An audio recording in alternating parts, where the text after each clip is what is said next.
ఓం నమః శివాయ. ఓం నమో నారాయణాయ. నరదృష్టి నివారణ కాళభైరవాయ నమో నమః. ఓం కాళకాలాయ విద్మహే కాళాతీతాయ ధీమహి తన్నో నరదృష్టి నివారణ కాళభైరవ ప్రచోదయాతు. హరి ఓం. మా ఛానల్కి స్వాగతం. చూస్తున్న వీక్షకులకు ప్రేక్షకులకు ప్రియ కాళభైరవ భగవద్బంధులకి స్వాగతం పలుకుతూ మమ్మల్ని ఎంతగానో ఆదరిస్తూ ఉండబడినటువంటి ప్రియ సోదర సోదరీమణులకు జ్యోతిష్య అభిమానులకు సనాతన ధర్మ సంరక్షకులు అందరికీ కూడా శ్రీ విశ్వావసునామ సంవత్సర చైత్రమాస శుద్ధ బహుళపక్ష ఆదివారం అమావాస్య సందర్భంగా అందరిపైనను ఆ కాళభైరుడి యొక్క కృప కటాక్ష వీక్షణ ఉండాలని కోరుకుందాం. ద్వాదశ రాశుల్లో గ్రహ గమనాన్ని ఒకసారి వీక్షింపచేద్దాం. మేషరాశిలో ఏడాది తర్వాత రవి సంచార స్థితి, వృషభ రాశిలో దేవగురు బృహస్పతి చివరార్ధ సంచార స్థితి, కర్కాటక రాశిలో కుచ భగవానుడు నీచ భంగ రాజయోగ సంచార స్థితి, కన్యరాశిలో కేతు సంచార స్థితి, మీనరాశిలో చతుర్గ్రహ సంచార స్థితి, బుధ భగవానుడు శుక్ర భగవానుడు శని భగవానుడు రాహు భగవానుడు సంయోగ సంచార స్థితితో ద్వాదశ రాశుల్లో గ్రహ గమనాలు ఈ విధంగా ఉన్నాయి. ఈ వృషభ రాశి వారికి ఆదివారం అమావాస్య, శనివారం శని త్రయోదశి సందర్భంగా చైత్రమాసంలోనే ప్రారంభంలోనే వస్తుంది కనుక ఎలాంటి విధి విధానాలు పాటించాలో ఈ వీడియోలో సవివరంగా సంపూర్ణంగా తెలుసుకుందాం. వృషభ రాశిలో ఏ నక్షత్రాలు వస్తాయిగా? కృతికా నక్షత్రంలోని 2, 3, 4 పాదాలు, రోహిణి నక్షత్రంలోని 4 పాదాలు, మృగశిర నక్షత్రంలోని 1, 2 పాదాలు కలిపితే వృషభ రాశి.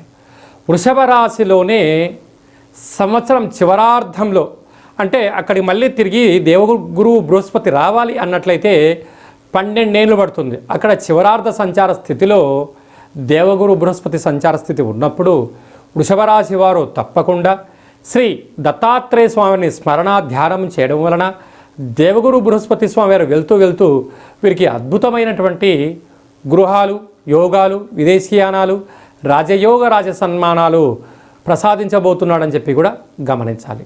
తృతీయంలో కుచ భగవానుడు నీచభంగ రాజ సంచార స్థితి ఉన్నప్పుడు రుణ సమస్య, రోగ సమస్య, శత్రు సమస్యలు ఉండినను దానిని అధిగమించే శక్తి వృషభ రాశి వారికి ఉంది కనుక మౌనం, ధ్యానం, ఏకాగ్రత ఉండగలిగినట్లయితే స్థిరచరాస్తుల్ని కాపాడుకుంటూ కొత్త ఆస్తులు వృషభ రాశి వారు సొంతం చేసుకోబోతారు. అలాగనే కేతు సంచార స్థితిలో స్వల్పమైనటువంటి కొన్ని మార్పులు ఉండడం వలన చిన్న విషయాలకు ఆందోళన చెందనక్కర్లేదు.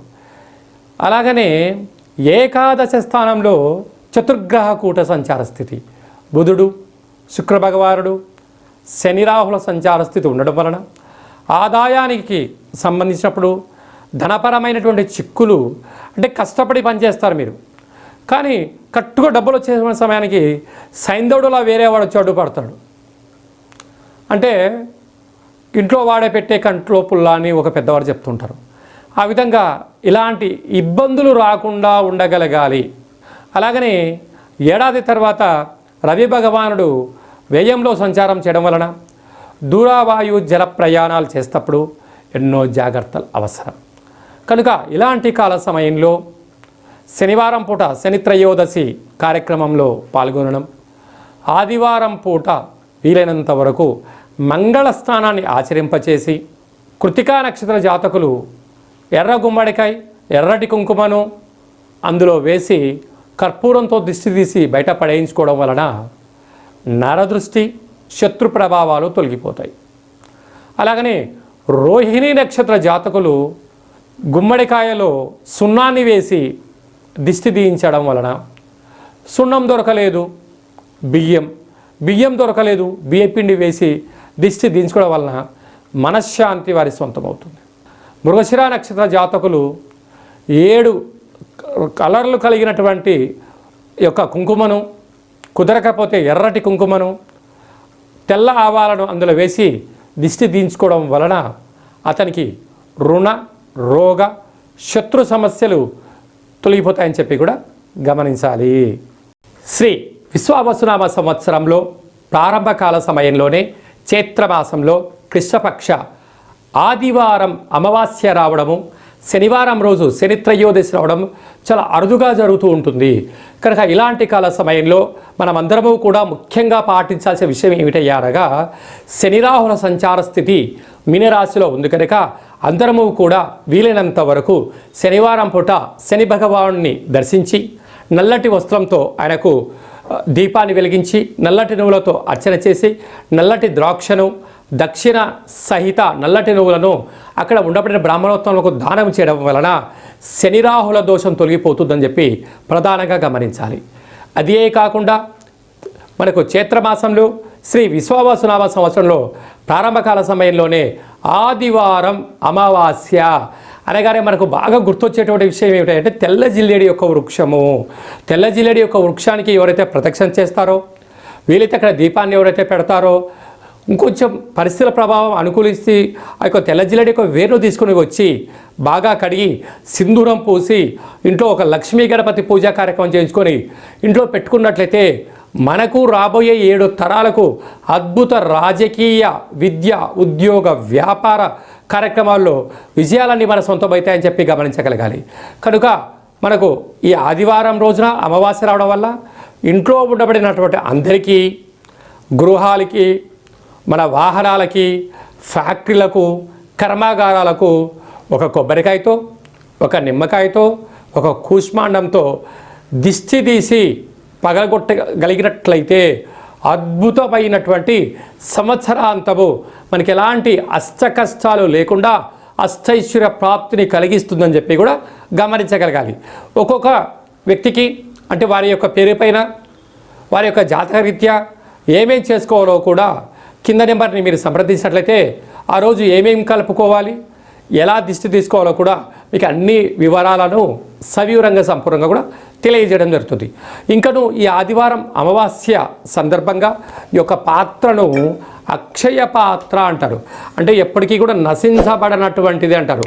కాళభైరవ స్వామి యొక్క అక్షయ పాత్రను మనం ఇంట్లో పెట్టుకొని ఇలా శబ్దం చేసినట్లయితే ఓంకార శబ్దం రావడం జరుగుతుంది.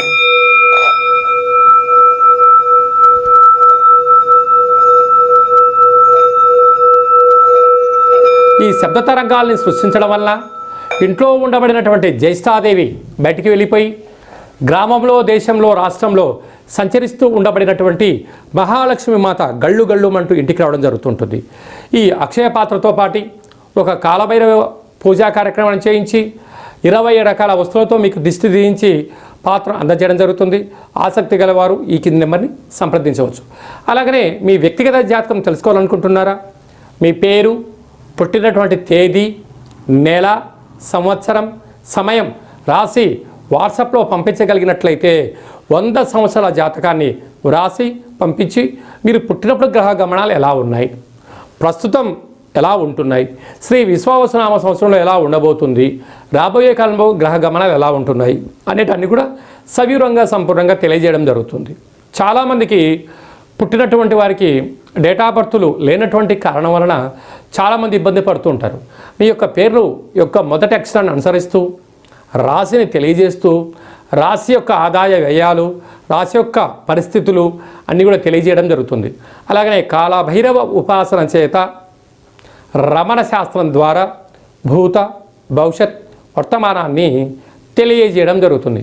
కనుక జాతకాన్ని తెలుసుకుందాం, జీవితంలో రాబోయే అడ్డంకులు ముందే తెలుసుకుందాం, వాటిని అధిగమించే ప్రయత్నం చేద్దాం, ఆ కాళభైరవ స్వామికి ఆశీస్సులు పొందుదాం, అందరము బాగుందాం, అందులో మనమందరం ఉందాము అనేటువంటిది కార్యక్రమంలో స్వామివారి ఆశీస్సులు పొందుదాం. అందరికీ శుభం, జయం, లాభం జరగాలని కోరుకుంటూ ఆశీర్వచనం. ఓం శతమానం భవతి శతాయు పురుష సతేంద్రియ ఆయుష్యేవేంద్రియే ప్రతిష్టతి. శ్రీ విశ్వావసునామ సంవత్సర ప్రారబ్ధమాస చైత్రమాస భానువాసరే అమావాస్య తిథి పర్వకాల సమయే సర్వత్ర శుభం, జయం, లాభం, శాంతిరస్తు, వృద్ధిరస్తు, తుష్టిరస్తు, వృద్ధిరస్తు, అవిఘ్నమస్తు, ఆయుష్యమస్తు, ఆరోగ్యమస్తు, స్వస్తిం శివం కర్మాస్తు, కర్మ సమృద్ధిరస్తు, వేద సమృద్ధిరస్తు, సర్వే జనా సుఖినో భవంతు, లోకా సమస్తా సుఖినో భవంతు, సర్వం శ్రీకాళ భైరవ దేవతార్పణమస్తు. హరి ఓం.